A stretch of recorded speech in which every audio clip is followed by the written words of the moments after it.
Hello, everyone. And when I say everyone, I mean my one viewer.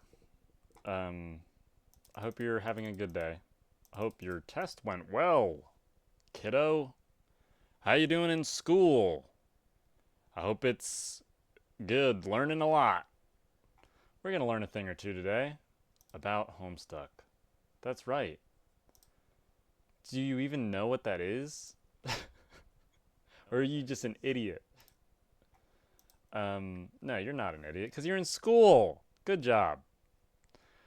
Also, if you're not in school, that doesn't mean you're an idiot either. Like, school isn't for everybody, you know what I mean? So, the real suckers are the ones who go to school, or maybe not. I don't know. It's up to you. Whatever you want. Follow your dreams, unless your dreams are reading Homestuck, and then follow my dreams of me reading Homestuck. Anyways, let's just get into it because I don't have a lot of time to waste. I spent about an hour and a half trying to fix my internet so to be able to read this, and it worked. At what cost? I'll tell you what cost. An hour and a half. Oh yeah, I forgot to mention. I thought I was gonna maybe read this blog, which was Andrew Hussey's blog from 2009 of when um I don't know. It's just a blog, you know. It's just like a bunch of random stuff, but it's just like how uh Hussey writes, which is kind of interesting. Um I think there might be some spoilers in here. No, I don't think so because it's from after when we introduced it. But yeah, I don't know. It's interesting. Maybe I'll read it one day. It's not something that you ever need to know. Um, and so it's not Homestuck. And so we're gonna stay focused. We don't have time to get distracted. You know, we're gonna stay focused. And never mind the fact that I've already wasted 2 minutes on this.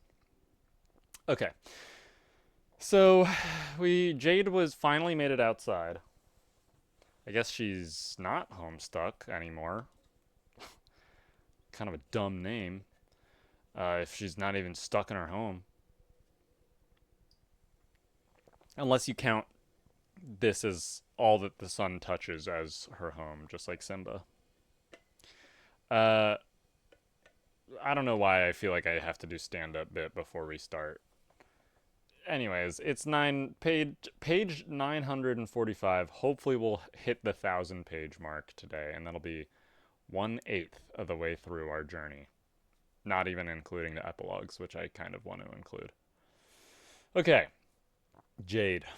Retrieve the package you expected to arrive. The birthday package you were expecting from John arrived months late, and yet right on time.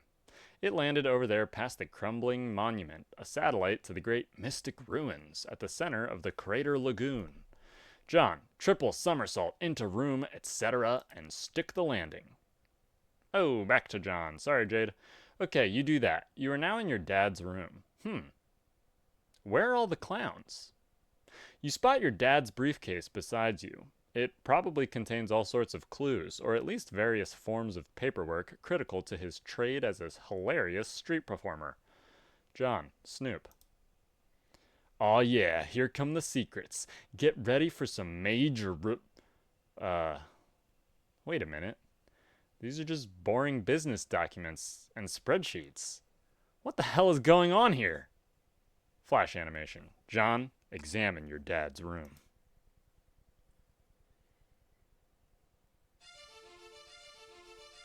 Harry Anderson. Hats. Shoes. Kind of a boring room. Wait. He's just a businessman? There's a pipe on the wall. He's not all that into clowns, you guess. Most shocking twist yet. Who's this douchebag? Not the ties, not the iron. Betty Crocker. John's having a psychotic break in his dad's very boring room. Oh, look, he's got a picture of John on his dresser. John, calm down. It'll be all right. So all those years, while you believed he was out busking up the corners with hilarious antics, he was working as an ordinary businessman all along? He was just a man trying to make a good, honest living for his son. Maybe he was too embarrassed to tell you the truth. Or maybe it was just that you'd never bothered to ask. You guess you just always assumed. The human prisoner has broken out of his jail cell yet again. Attempts to block the cell door with heavy objects have proven futile. John's dad is kicking these imps' ass. Ooh. Throws the safe at the wall. Oh, and who's this douchebag? Or, I mean, who's this cool guy? Sorry. No spoilers. You're going to need a bigger safe. Who's this guy? Oh, wow, who is this guy? Enter name. Enter name? Oh! Spade Slick. So, here's our little callback here. So this is the first time, take a guess on whose fingers this is typing on this keyboard.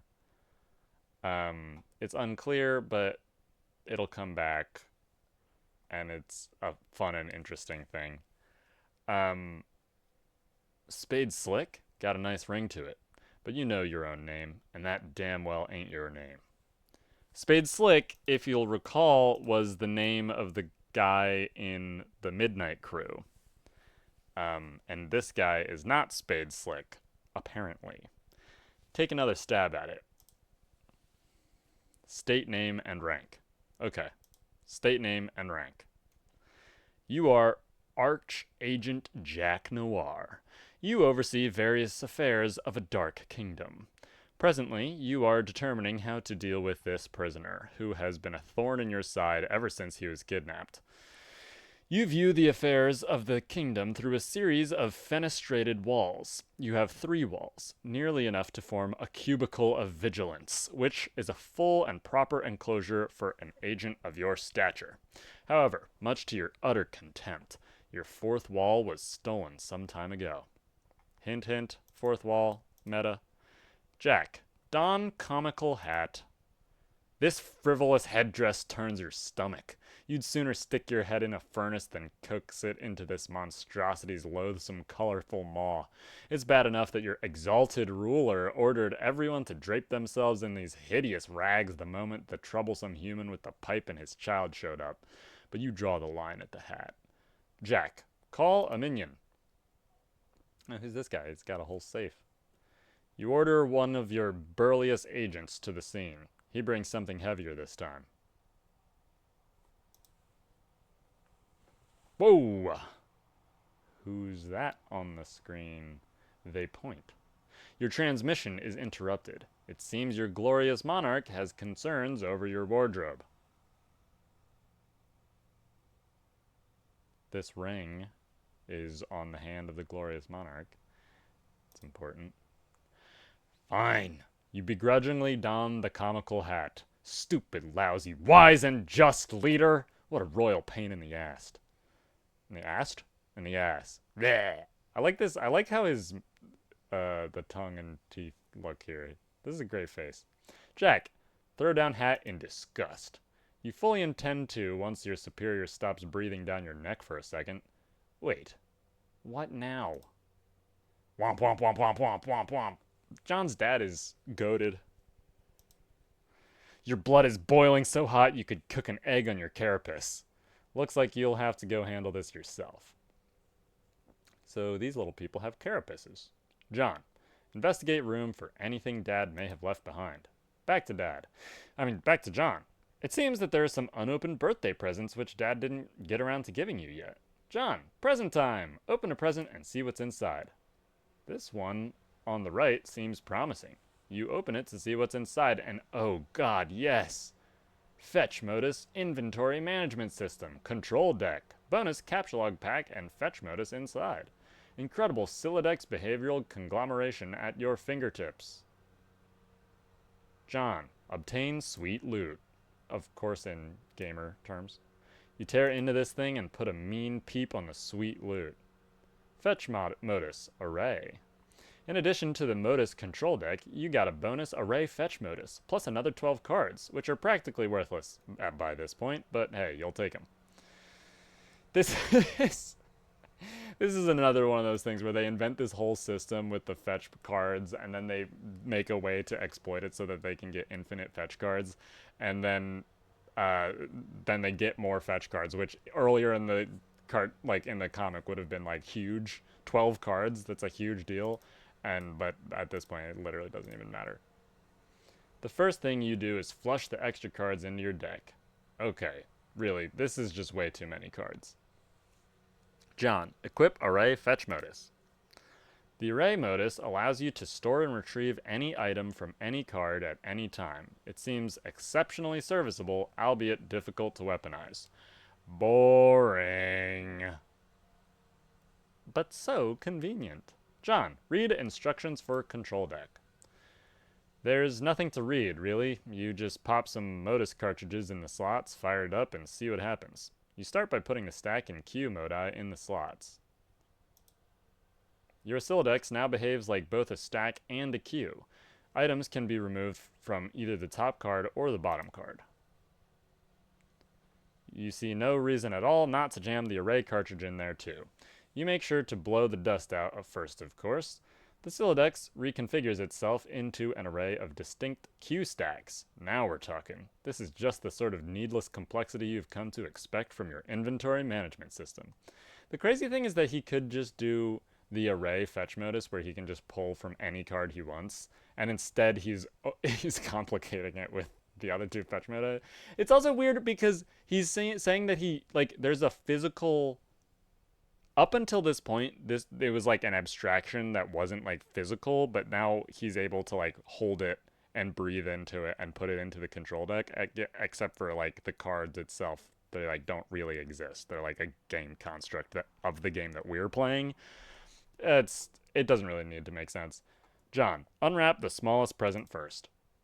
You have a staunch policy of always saving the biggest present for last. Always. You receive a box of delicious fruit gushers. Could this birthday get any better? You don't think so. Pretty good present, but you are also on the apocalypse. Your birthday is the apocalypse, so maybe cool your jets. John, open the big one. You thought wrong. Look, he's got a little suit. Nice. Oh, and because his dad was like, son, you're a man now, and he got him a suit. That's so cute. John, fill up entire queue stack with shoes. Okay, awesome. Queue stack's full of shoes. John, capture log fruit gushers. Dang, you spaced out and put it in the wrong queue stack. Don't worry, you'll get the hang of this thing. So now he can put it into 4 different queue stacks. I guess to be able to maintain the ability to launch stuff out of his Sylladex. He kicked himself in the head with a shoe. John, closely inspect the fruit gushers box. Fruit gushers, massive tropical brain hemorrhage. So delicious. You can't wait to capture like one of these packs and make like 1 million gushers. Screw all this building nonsense. You'd rather make candy. Hey, wait a minute. It can't be. The heinous Batterwitch has her gnarled claws in everything. What do gushers have to do with baked goods anyway? Why does this make sense? Why? Why? John, mental breakdown.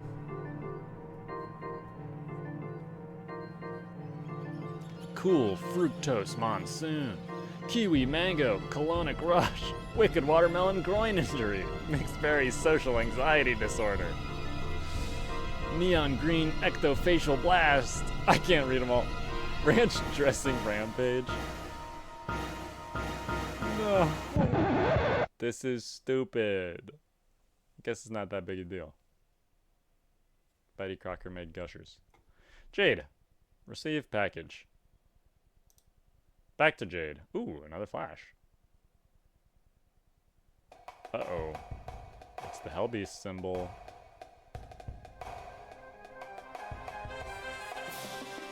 Strife! It's Becquerel! A rain. Shoot Becquerel with the... Oh, dang. I don't want to shoot him. Go fetch. Oh, I guess I gotta shoot him. Okay. Bang! Whoa. He's bulletproof? AR. Arsenalize. Shoot him again. Bang. Uh-oh. Oh, he just teleported me onto the bullet that I shot at him. Oh, now we're flying to the other part of the island. Oh, and he teleported us back. This music is crazy. Artillerate. Maybe a chest shot this time. Go for center mass. Oh, he's warping the bullet through time and space. Or maybe just space. It's hard to tell. Oh my god, the universe. Oh,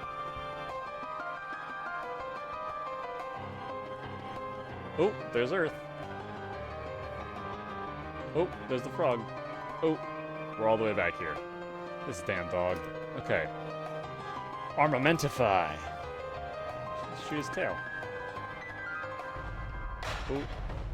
Oh, there was Dave's house for a second. Did you see that? Oh, John's house. Oh, the lab that Rose was at. Arf.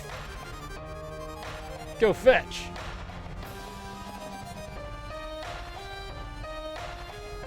Oh, got the package. Oh, he bit the bullet. And he caught it back. Aww. And we fed him with the irradiated steak. Good dog. Good boy. Aw, best friend. Jade looks so happy. I love this dog design. Just totally faceless, just like all the other Guardians have been. Look at this shitty art. It's so good. The dog's dancing. I guess that's her house in the background. Her granddad is certainly not out here. Oh, okay, it loops now. Yay! Oh, she's asleep. Damn narcoleptic. Oh, dog picked up Jade. Oh, and teleported out over back in bed. And Flash stepped away. Rose, check self for any mixed atoms with cat. Nope, no mixed atoms. Looks like you and the kitty kept your genes to yourselves. Your new kitty whose name is... You'll think of one later. Hey, where the heck are you anyways? So we're back with Rose, and we finally met the dog, who seemingly has space-bending powers. And that's why the dog is one hell of a pet. Becquerel. Rose, look around the room.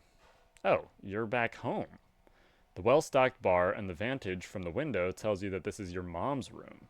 Or at least what you thought was her room. You decide not to be especially melodramatic about this revelation. Unlike a certain John. Rose, watch the meteor impact.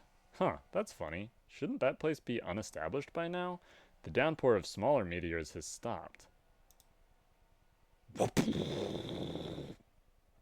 Oh, the lab is gone. Oh, and it's exploding through the window and lighting the house on fire. Better get out of here. This room is a powder keg with all this booze lying around. Rose, Scarfield's on fire. Oh no. John, get down to business. John, going back to John, because somehow this is more important than whatever Rose is going through. Suddenly, you were feeling very businessman-like for some reason. You just punched a shitload of cards in anticipation of making a whole lot of cool stuff. This time, you didn't foolishly destroy any items. You just looked at the codes for some objects you rounded up and punched them on blank cards. You wonder how much alchemizing you can get away with before Rose gets back. As if she's got any right to tell you what to do with your hard-earned grist. You're the one running around here putting your ass on the line. All she's got to do is mess around with her computer. Anyway, you better hurry. Meanwhile, Rose is like literally on fire. Jade. Dream. Back to Jade. Whoa. Her bed is beeping.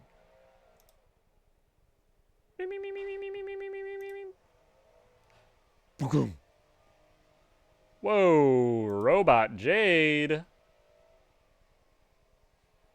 You are now dreaming. Your dream bot is awake and active. Okay, so we got Dream Jade, who is dreaming, in this room that looks very much like her room. Then we got real Jade, who's asleep in her bed. And then we got Dreambot Jade, who is a robot who's in Jade's bed. Jade, obliquely foreshadow future through interpretive dance.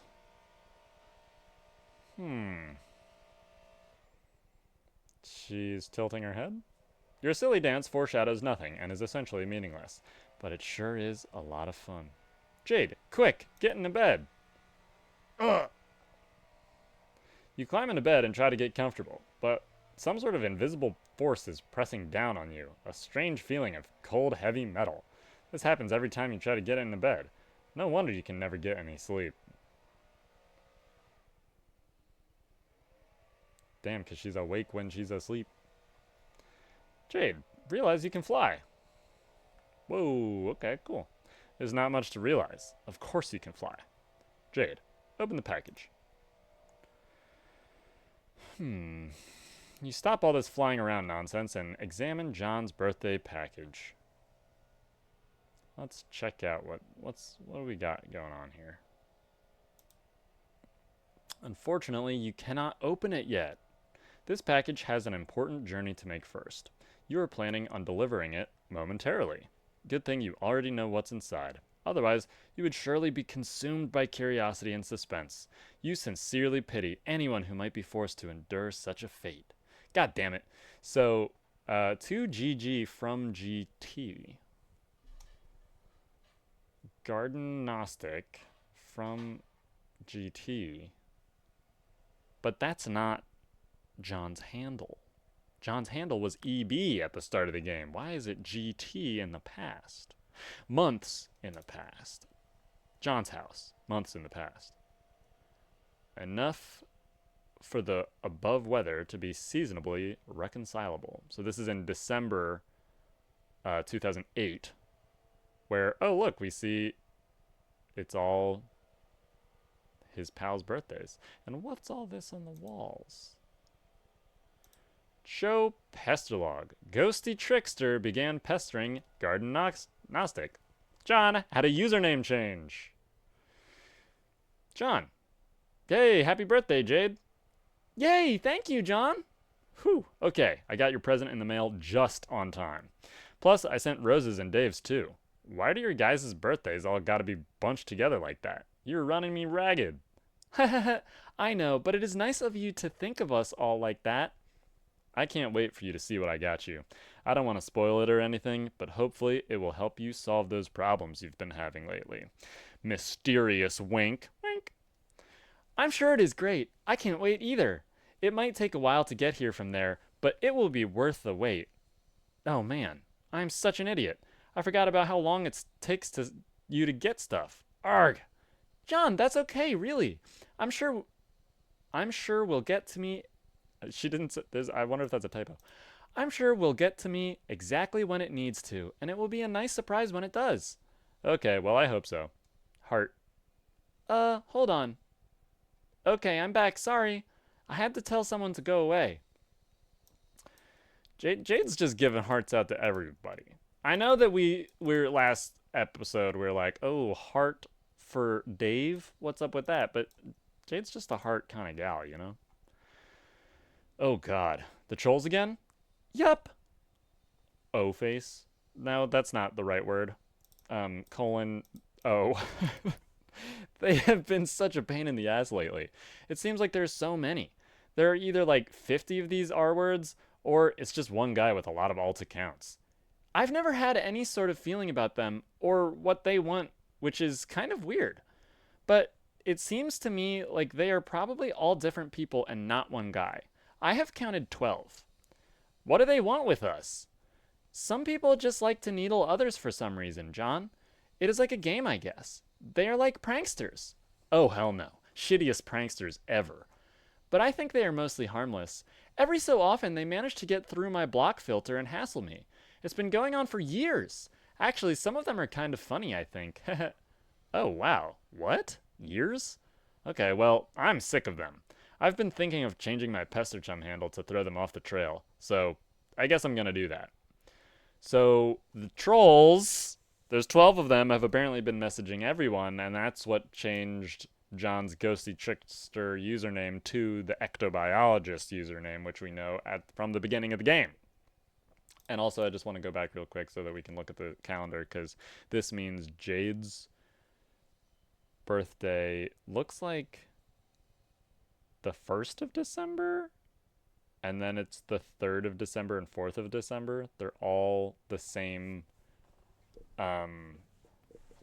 astrological star sign, I guess. And I don't think that that matters, actually, but it is just interesting. I wonder why they made them all... There's no way that their dates don't matter, because that's just the kind of thing Homestuck is, but whatever. Back to the present. John, make totems. What's up with his room now? I guess the imps all did this. Lame kid. Duh. Fool. Stupid imps. Except for, wait a second. This is in the present day. This is months in the past, where all this stuff is on John's walls. And it's on John's walls still. You've already carved a few totems, but you've had to return to the living room for more Cruxite dowels. Your carving work is not nearly complete. Every time you re-enter your room, you shudder at the recent handiworks of some mischievous imps. You just can't turn your back on them for a second. Rotten imps, these posters were like children to you. Rose, flee room. Something's going on here with John. Oh, hey, and there's a bucket. The bucket is unfortunately relevant, but doesn't really matter here. Rose, flee room. At long last, you have returned to your bedroom with a stable power supply and internet connection. Vodka Mutini purrs at your side. You suppose you will call it Muty for short. Vodka Mutini? She's just like her mother. Rose, Pastor John. That's quite a totem collection. Oh, no. That's not Rose's name. That's quite a totem collection. What are you planning? Oh, whoa, hi. Oh, gonna make some stuff. Are you okay? Hasn't your house been on fire for like 5 hours now? No, that was the nearby forest, which up until quite recently would have been best described as on fire. But you may be excited to learn that just as recently, my house finally notched that achievement. Wow, congrats, I guess? Thank you. Have you seen Dave? Nah, his bro is probably busy kicking his ass. That's probably all there is to say on the matter. This is one of those sentences that always comes back in this. That's probably all there is to say on the matter. Rose. Okay, I'm going to start putting this grist to use, too. Let's be sparing with the frivolous knick-knack breeding and focus on getting you up to the gate, okay? Yeah, okay, I hear you, but I think we'll have plenty. I've been killing imps all over the house, and now it's lousy with gushers. Gushers? I mean grist. Serves them right for ruining my posters, the bastards. Which posters? Don't you see my sweet movie posters? Look at them. They're fucking ruined. John. Question mark, question mark, question mark. Are you suggesting that imps are responsible for defacing your movie posters? Yeah? Your posters have looked like that since I first saw your room, the moment we started playing the game.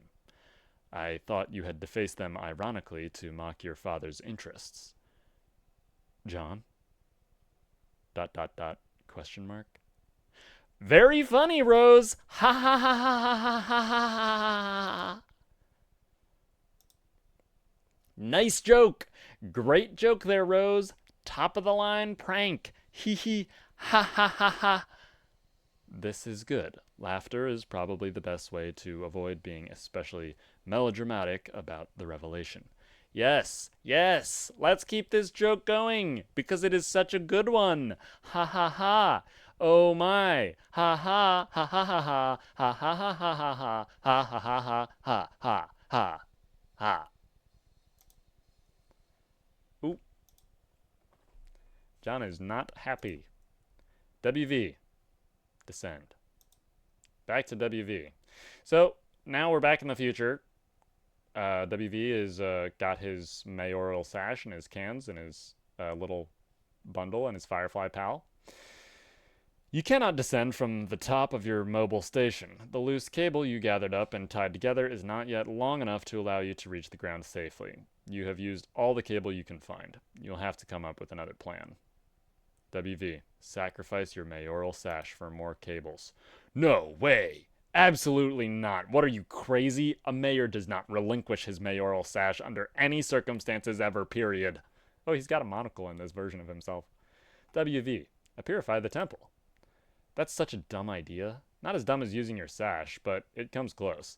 That temple is way too big. You'd probably just end up purifying a chunk of useless, boring rock. Wait, what's that? There's something dangling from the top of one of those towers near the temple. WV, command Serenity to carry the rope to you. She is a tiny insect and cannot possibly lift more than the weight of a pumpkin seed. She does, however, inform you that the ledge contains, through a series of informative blinks,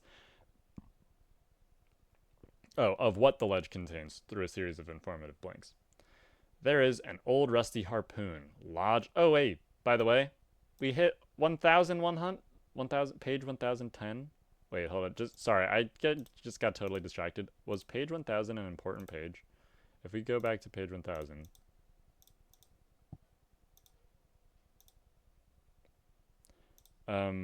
Page 1000 was the flashback to John. Kind of important, but not the most important thing. Okay. Back to where we were. So Serenity is looking at the cable on the ledge. There is an old rusty harpoon lodged into the crumbling rock. Tied to it is a bunched up jumble of handy cable. This strikes you as convenient.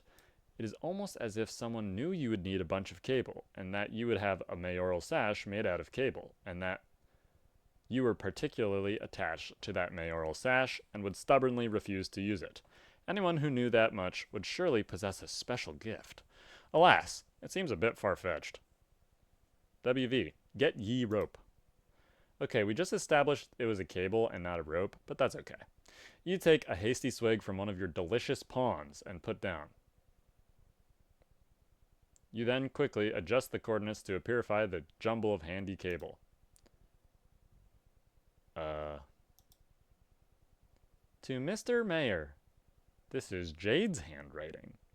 Oh, of course. The time wasn't set to the present moment.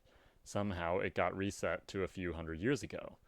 It is some sort of present from the past in the present. Attached is an envelope. It looks extremely important. This is John's gift that he gave to Jade, and Jade set it up somehow with her precognition, which we don't really understand yet, of knowing things that she shouldn't know, and it got purified across the hundreds of years all the way to Mr. Mayor. You open the envelope. Inside is a letter and another envelope. This is all highly confusing, and you do not know what to make of it. Still, it is obviously critical mayoral business, which you take very seriously, and you will defend this package with your life. WV, try to purify the cable again. You set the time to the present and purify the jumble of cable. WV, take the obvious course of action. Alright, he set up his cable, and he manages to climb down with just one arm while holding the package? WV's goated? You tie all the cable together and carefully lower your precious pumpkin bindle. Then you rappel down the station with your package, which must not leave your side. Aw, he's so responsible. Years in the future, which is to say, the present moment precisely. Oh no, he's in the crosshairs of a scope. Wait, why does it say years in the future, which is to say it's the present moment? It's not years in the future. It's right now, because we're doing a jump cut from the hundreds of years in the future to the hundreds of years in the future. So the reference for time here is getting all fucked up. Anyways, it's just right now. Who's this guy? He's scoping out WV. Oh, and there's another facility coming. It's the one that PM is in. The apple with the worms. An aimless renegade prepares for company. Oh, click, click. AR. Aimless Renegade. His name is AR, and he's got a frickin' AR. Hopefully it doesn't shoot our main man, the mayor. Rose, build as much as you can as fast as you can. Okay, while I make some stuff here, can you keep an eye out for imps? This is John talking to Rose. Just keep the safe or tub handy or something. It'll serve them right for trashing my posters. I keep telling you the posters were always like that. And I keep telling you, haha, very funny. Here, look. Here is a screenshot from Rose's perspective that we have seen previously of John's bedroom.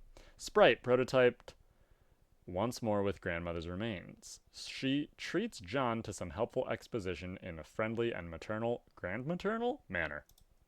And then here's another one. Weirdo. Character has displayed inexplicably capricious behavior since arrival. Stress related? Contracted virus indigenous to realm? It should be noted he was kind of a weird guy anyway. Rose never passing up an opportunity to dunk on John. But anyways, from these screenshots, from Rose's perspectives, which we have already seen the screenshots, but now these same screenshots have all of these graffiti marks on John's bedroom. John. Yeah, I saw those, but they didn't look like that before. You must have changed them. Even if I had the motive for such a bizarre and pointless deception, where would I find the time? I don't even have Photoshop. Then why didn't you tell me they were there? I had no reason to think you were not aware of them. I thought they were strange, certainly, but was not struck by any particular impulse to discuss them. Okay, it still doesn't make sense, though. Implying that I drew them a while ago and then forgot and couldn't see them and now suddenly see them? That's stupid. What would that even mean? Oh. John and talking to Rose. It looks like you were in your father's room recently. Yeah. And how did it make you feel to discover what was in there? Oh no. I just realized. You're going to psychotherapify me. Well, don't bother. Maybe I am just being a friend? Maybe. Eyes suspiciously. Love the how did it make you feel. Anyway, I guess you saw what's in there. It's boring and there's not much to even see. That doesn't matter. What matters is how seeing it affected you. I think it clearly has in some way. Well, I don't know. At first I was nervous to go in and find more of his weird clowns, because of course they are stupid and I hate them a lot. But then, when I didn't see any, it was weird. I felt weirdly, disappointed almost. Is it fair to say this changed your perception of your father? Yeah, I guess. Is it such a stretch to conclude it changed your perception of other things as well? No, maybe not. What are you getting at? It sounds like you're saying I'm crazy. John, Alchemars.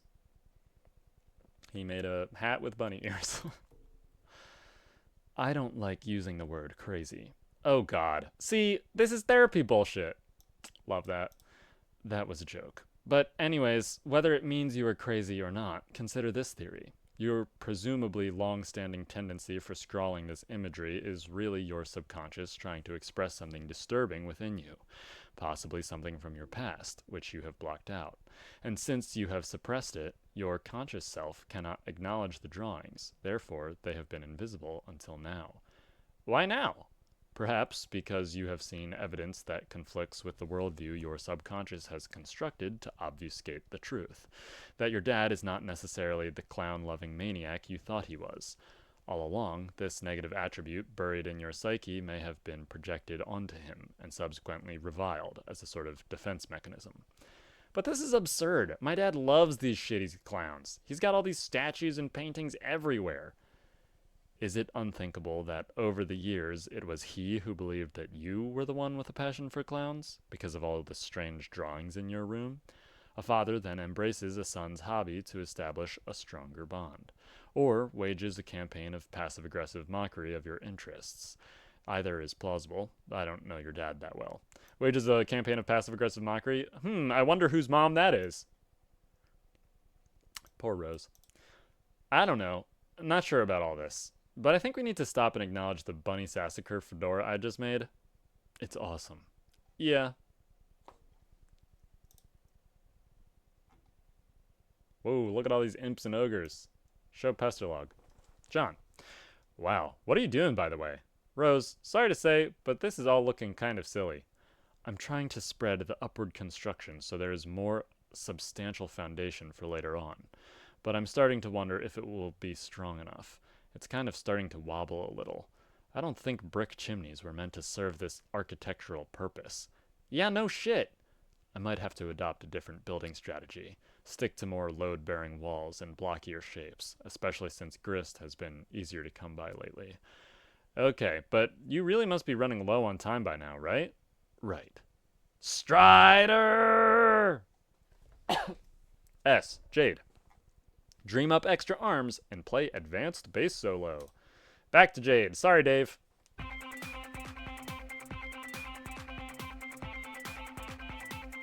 Now she can finally use the advanced bass mode.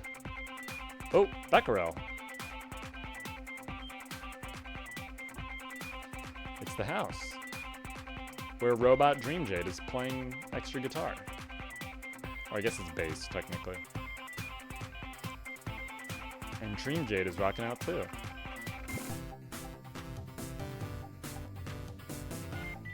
Oh, this song is actually kind of good. Oh, and all the music is making all the plants grow. That's interesting.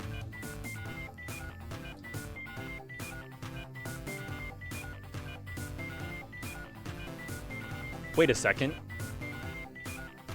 Where is she? Dream Jade isn't in her room. She's in her room in the Kingdom of Light. Prospect. And I can finally name this place. It's called Prospect.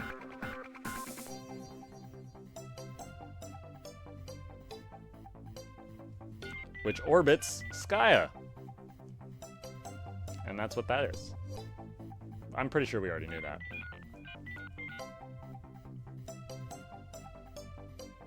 This music is good.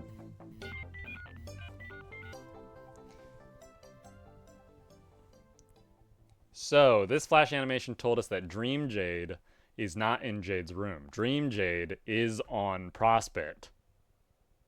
And there's Earth Jade, who is in Jade's room on Earth. And there's Robot Jade, who is also in Jade's room on Earth. Ladies and gentlemen, we just got our first multi-character iteration. Oh, I guess that's kind of a spoiler. First and only. This is surely the only time this happens. Jade, change wardrobifier to cycle through Star, Heart, Horseshoe. Okay, good idea. You leave the moon in the cycle, though, because you like it. Jade, go explore the Golden City. Jade is flying out and about. What's going on in the Golden City? Everything's crazy. Meanwhile, there's a robot. Also checking out Earth. Oh, who are these little guys? Jade, go and make a new friend. Flying over the big chain. Oh. Oh. Blink, blink. Who's this tall motherfucker? Robot Jade is looking at some lily pads. Becquerel is just hanging out. Oh, okay. And so Jade is looking... Robot Jade is looking at this tower in the Crater Lake. The Crater Lake, hundreds of years in the future, is where the mayor and Peregrine Mendicant and now Arsenal Renegade are all. Wayward Vagabond, eat letter and envelope. Will you cut that out? You have company.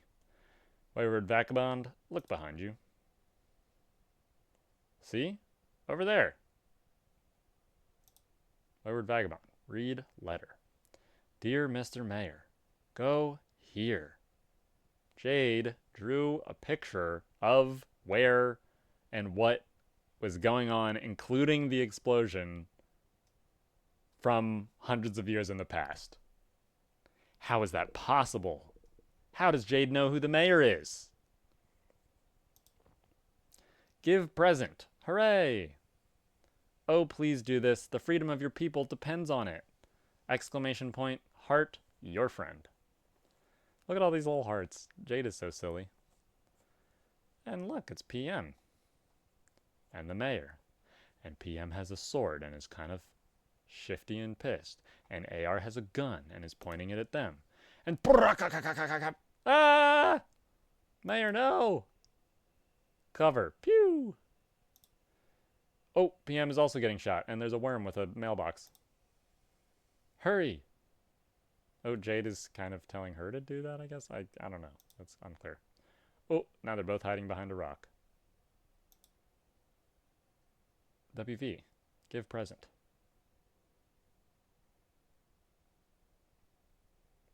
This is a really long GIF. Hooray! To Miss Mail Lady. That's the Peregrine Mendicant to you. So John's gift is going to the mail lady. Jade, gracefully fly to the other golden tower.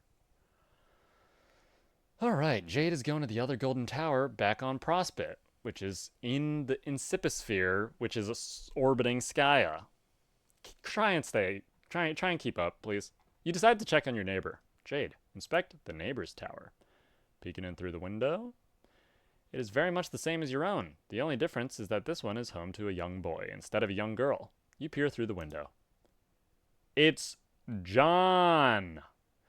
John is, of course, sound asleep. It looks like he is having troubled dreams as usual. You cannot disturb his slumber, though. He will wake up when he is ready. Lame kid, fool. Aw, sleep John. Dream John is having all these bad dreams. Which means there's 2 iterations of John in the medium, in the Incipisphere. There's John on wherever his house is, and then there's John on Prospect. Spoiler alert, I lied. I lied to you. It happens again. It happened again. There's multiple iterations of a character. Okay, Jade says, speaking of John, you wonder if he got the birthday present you sent him, or for that matter, if you even remembered to send it? Darn, you get so confused sometimes. If only you had some system in place to help you remember things. Oh, because she doesn't have all of her little, rubber bands and string on her fingers. Your moon is getting very close to Skya. You had better go inside soon. It is never a very good idea to be outside during the eclipse. Maybe you can take the opportunity to log onto your computer and ask John about his present. You just know he will think it is awesome, and it will be a great way to thank him for the wonderful present he got you. John, alchemize in a 1980s time-lapse montage. Wow, this is actually kind of a really cool image with like the moon and Skya and Jade flying around. Back to John. That would be pretty cool and would promote the appearance to the audience that a whole lot was getting done in not much time. But it also sounds like kind of a pain in the ass, so you decide to play it straight up this time. Rose has moved the alchemitter back down to the deck while she reworks the building project up there. Just as well, because it will save you a lot of legwork. Between this thing, the Designix, and the lathe, that's a whole lot of scrambling around. John, recombine hammer and pogo ride. This time, instead of the pogo hammer, he makes the hammerhead pogo ride. Instead of overlapping and the 2 cards, you created the pogo hammer. You used the 2 codes to double punch a blank card, producing a different hole pattern. This is what he was talking about in the game fact from before. The result is a hammerhead pogo ride. It doesn't look like it's much fun as the original ride, but to be fair, it's probably a lot safer. Double punching cards creates patterns with more holes rather than less holes by overlapping cards. This strikes you as a viable method for combining more than 2 items without whittling down too few holes or too many. Just mix up the overlaps and double punches, and the sky's the limit. John, combine the ghost shirt and the suit. You make the green slime ghost suit. Pretty swanky, but you are not completely satisfied with the wardrobe upgrade yet. Ugh, I'm so glad we're finally getting to all the alchemy stuff. It's so cool. John, combine ghost suit and wise guy book. Oh yeah, wise guy slime suit. You make the wise guy slime suit. This is so much better. It seems there are lots of secret trickstery gimmicks concealed in... Oh shit, there go the cards. That's so... classic. John, combine glasses and PDA. Serious business goggles. You make the serious business goggles. This is a pretty nice hands-free communication solution, and it makes you look way cooler, like one of the kids from Spy Kids or something. God, that was a good movie. Real spies, only smaller. John, combine sledgehammer, telescope, and sassacrutex. Telescopic sassacrusher. You make the telescopic sassacrusher at pretty considerable expense. This thing could probably pound an ogre into crude burger. John is sad. It's too heavy for him. But also, like, these symbols of, like, he's combining the or of the sledgehammer and doing an and with the telescope. John, combine gushers and blue ectoplasm. Hellacious blue phlegm aneurysm gushers. This is maybe one of my favorite running jokes. All the terrible gushers names. You mix your gushers with some of the blue slime Nana left on the wall to make a box of hellacious blue phlegm aneurysm gushers with ghostly healing properties. These should be convenient, if somewhat unappetizing. So I guess he just made little health potions or something? John, combine fake arm, blue ectoplasm, and PDA. Remote ghost gauntlet. Man, that's so sick. You make the remote ghost gauntlet. It looks like when you put on the special computer glove, it lets you control the big slimy ghost hand. The ghost gauntlet appears to have a considerably higher lift capacity than your own puny arms. John, combine ghost gauntlet and bathroom mirror. You make a left-handed ghost gauntlet to complete the pair, because you don't see why the hell not. So now if you combine stuff with mirrors, you get just like a literal reflection of the object. Very confusing. Why, like, what? What is happening? John, combine umbrella and straight razor. Barber's best friend.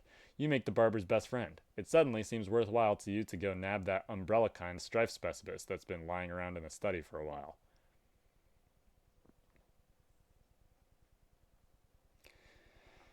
I think, Nelly, you had said that you would have made some kind of fan-based strife specibus, and this seems pretty close to that. It suddenly seems worthwhile to you to go nab... Oh, yeah. John, combine gushers and shaving cream. You make a deadly Betty Crocker Barbasol bomb. Be careful with that thing. Jesus. Barbasol gush... So why is it a bomb if it's just gushers and... I guess it's just, like, designed kind of for anything to be a weapon. Because... And, like, to be useful in the game. Because this is the game system. John, combine Ghost Dad poster with... Okay, you have a cool idea for something to do with your Ghost Dad poster, but it looks like you drew shit all over that one too without realizing it. Lousy goddamn stupid subconscious. Anyways, you think you have an idea on how to clean it up. John, Capture Log Punch Heath Ledger Joker figurine.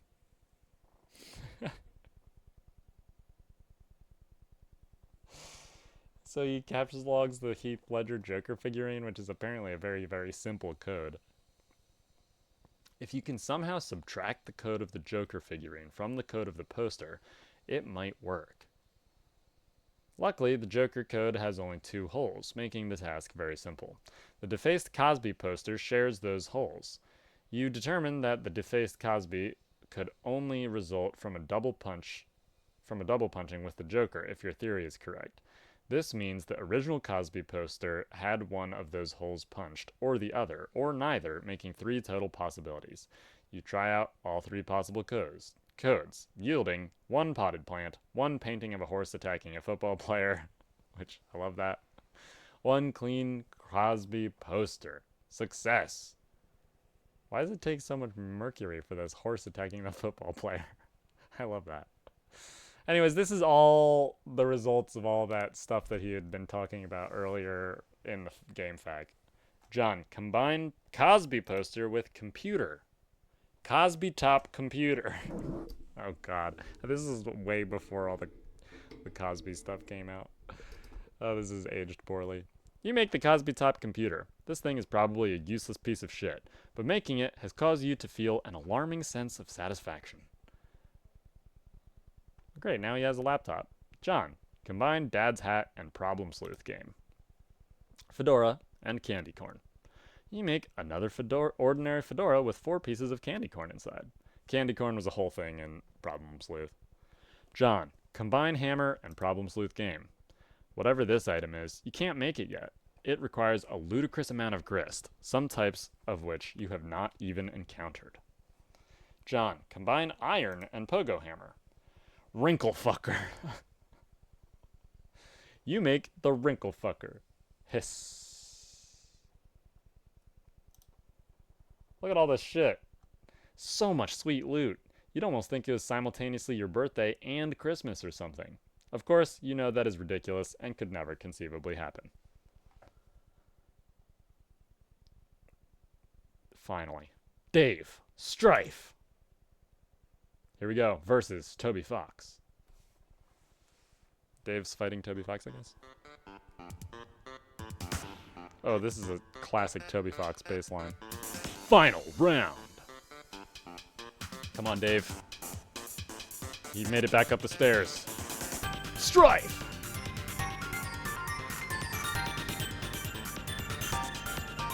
Come on, little cow.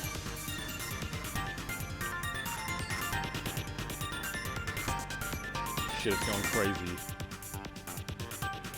Look at bro flash stepping all over. Oh! Cheap piece of shit. He cut his record in half off his shirt.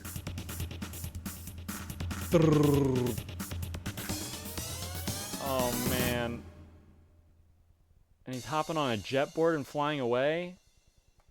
Dave utterly got his ass kicked, but bro just gave him his copy. Dave. Turntech Godhead began pestering ectobiologists. Bro just kicked my ass. He kicked his ass so hard it split just the design on his shirt. That's really all there is to say on the matter. Jade, Pastor John, a flash.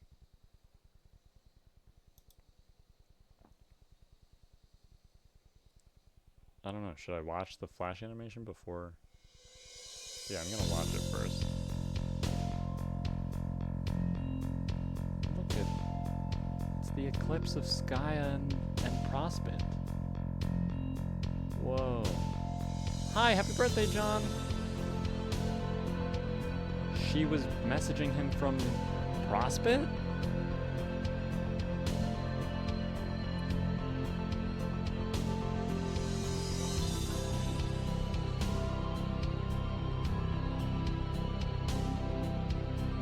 Her tower is extending to touch Skya.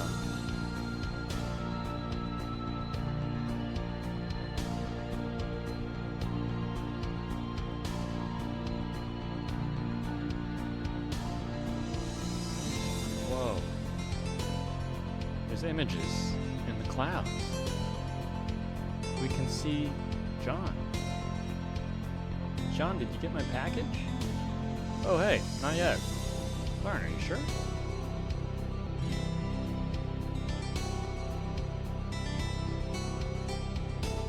Clouds of Skya are showing us things that haven't happened yet.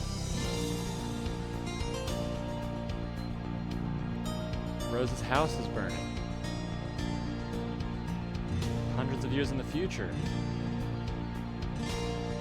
Dave's place. Clouds of Becquerel and John. And the crater. And the asteroids. All clouds.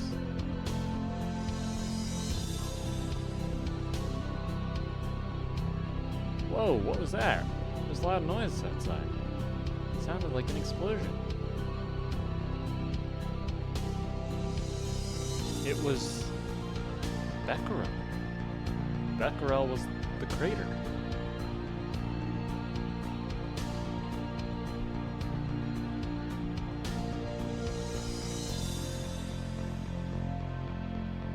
Or was it?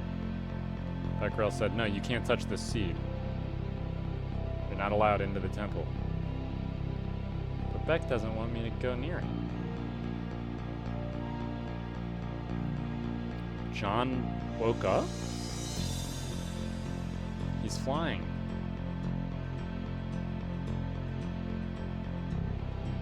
Jade is gonna go hang out. John's opening his eyes, seeing a bunch of stuff. Seeing Jade. Whoa, and they both wake up.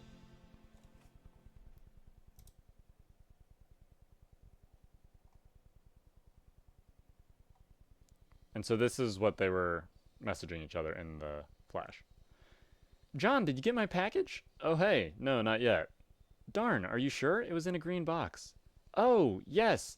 But it is in my dad's car, and he is still out at the store. He should be back soon. So all of this is way back in Act 1 when John was like, oh, yeah, I didn't get your package. Jade says, great. So what are you up to today? I'm up to my neck in this Esperb stuff. TT is making a royal mess of my house. LOL. What's Esperb? She knew. Oh, it is this game. Oh, it's okay, I guess. I'm still figuring it out. Whoa, what was that? What was what? There was a loud noise outside my house. It sounded like an explosion. Wow, really? I will go outside and look. Oh, man. All right, but be careful, okay? I will. And this is... So from Jade's perspective... We started watching Jade further back in the past than John's plotline, and now Jade's plotline is caught up to this previous part of John's plotline, which is when this conversation had. When Jade was saying, I'm back, there's the meteor, Beck doesn't want me to go near it, John is saying, like, oh, a meteor also blew up my neighborhood. So all the timelines are starting to kind of come together, so we have like a frame of reference for when they're all happening. But also like don't worry about it too much, because you don't really have to keep it straight. It like doesn't really matter. Just kind of think that all of the kids are kind of at the same time. But yeah, they are going for real non-linear shit. I wonder if anybody has ever made like a graphic map of the timeline from that we're watching them all from. I feel like that'd be really helpful. And if nobody ever has, I wonder if I could do that. Anyways, I think we're gonna have to call it here. It's page 1073. John woke up from his sleep. Oh, that was what. So remember when he oh, okay, yeah. That was when John fell asleep on the couch when he had the pogo hammer, and we can tell that this was that time because he doesn't have the suit on, so it's not the present when John wakes up. This flash is from when Jade is waking up. This is the most up-to-date thing that we've seen Jade do. John is waking up, but it's back in the past when he woke up and then had to have the boss fight with the crude ogres.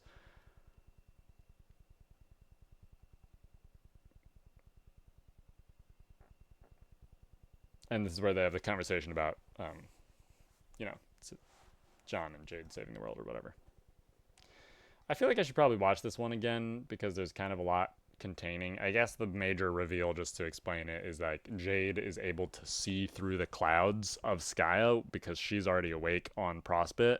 And in those clouds, she's seeing information that the clouds are showing her, which has all of these different, like the information about the future and the past and the present from all these different vantage points and like angles, and that's how she has been telling everybody stuff that she knows, and she's been like kind of dodgy about it and hasn't been telling everyone because it's like so far-fetched, obviously, because none of them know when she's telling people this stuff, none of them see any of these things.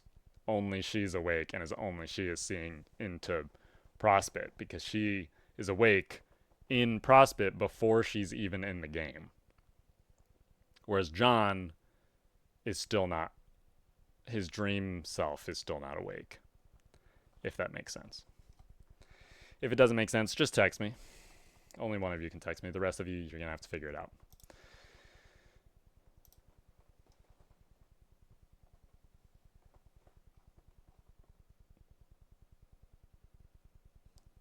And so then this is from Jade's perspective, this conversation that we had with John when he had woken up before. So I'm not necessarily going to read it again because we had already read it. But this is the conversation where they were talking about listening to your grandmother's advice. And I forgot I was messaging you about that meteor that fell near my house. Whatever happened with that? Turns out I was confused, really confused. See, I guess I fell asleep for a while and lost track of time because Jade is like trying to figure out how to explain. Well, it's hard to explain, but I know what it is now. And now I know everything's going to be okay. Gosh, John, I really want to tell you all this stuff, but I can't yet. I think you need to wake up first because she's talking about John's dream self needs to wake up because John's dream self is still asleep. Okay, not literally. Well, maybe kind of literally. Anyways, time for you to go, John. I think you have some company. Back to Jade. So in Jade's present, which is slightly in John's past.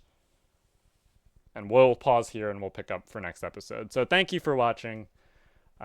It's been a blast, and I'm excited to keep reading. All right, peace out, everybody.